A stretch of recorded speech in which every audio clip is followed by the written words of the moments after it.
আজ আমি আপনাদের এমন একটি গল্প শোনাবো যা আপনার জীবন নিয়ে ভাবতে বাধ্য করবে। এটি শুধুমাত্র একটি গল্প নয়, এটি একটি শিক্ষার উৎস।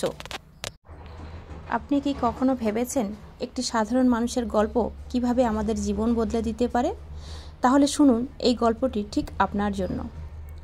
তাহলে চলুন শুরু করি আজকের এই গল্প, যা হয়তো আপনার জীবনের দৃষ্টিভঙ্গি বদলে দিতে পারে। কেমন লাগলো লাইক কমেন্ট করে জানাবেন। একজন শিক্ষক তার ক্লাসে একটি কাঁচের জগ এবং 3টি প্যাকেট নিয়ে ঢুকলেন। প্যাকেটে কি ছিল দেখা যাচ্ছে না। শিক্ষক প্রথমে জগটি টেবিলের উপর রেখে তাতে পাথরের টুকরো ভরা শুরু করলেন এবং জগটি গলা পর্যন্ত ভরে ফেললেন। তখন ছাত্রদের জিজ্ঞাসা করলেন, জগটি কি ভরে গেছে? সবাই একত্রে উত্তর দিল, জি স্যার। শিক্ষক বললেন, অপেক্ষা করো। তিনি দ্বিতীয় প্যাকেটটি থেকে ছোট ছোট নুড়ি পাথর বের করলেন, ঢালতে শুরু করলেন, উপচে পড়া পর্যন্ত ভরতে থাকলেন।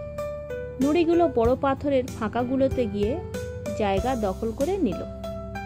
তিনি বললেন, এখন বলো তো, জগটি পুরো ভরেছে? তখন ছাত্ররা বললেন, জি স্যার, এবার পুরোটা ভরেছে। শিক্ষক এবারও বললেন, অপেক্ষা করো। তখন তিনি আরেকটি প্যাকেট থেকে বালি বের করে জগটিতে বালি ঢালতে শুরু করলেন। বালির ক্ষুদ্র অতি ক্ষুদ্র কণা জগে পাথর এবং নুড়ির মধ্যে সামান্য ফাঁকাগুলো দখল করে নিল, জগটি ভরে ফেলল। শিক্ষক নিজেই বললেন, এবার জগটি সম্পূর্ণ ভরেছে। এই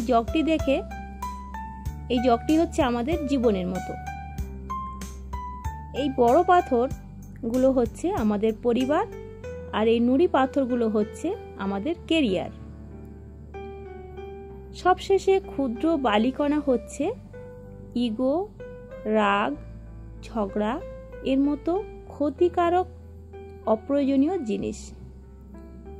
যদি তোমরা সর্বপ্রথম বালি দিয়ে তোমাদের জগটি ভরে ফেলো, তবে প্রয়োজনীয় পাথর এবং নুড়ি পাথরের যেমন জায়গা অবশিষ্ট থাকবে না, তেমনি জীবনে রাগ, ইগো, নেগেটিভিটি দিয়ে ভরে ফেললে পরিবার, কর্মজীবন এবং সাবস্ক্রাইব করতে ভুলবেন না। আর এই ধরনের ছোট ছোট অনুপ্রেরণামূলক গল্প জানতে চাইলে আমাদের চ্যানেলটাকে সাবস্ক্রাইব করে রাখবেন।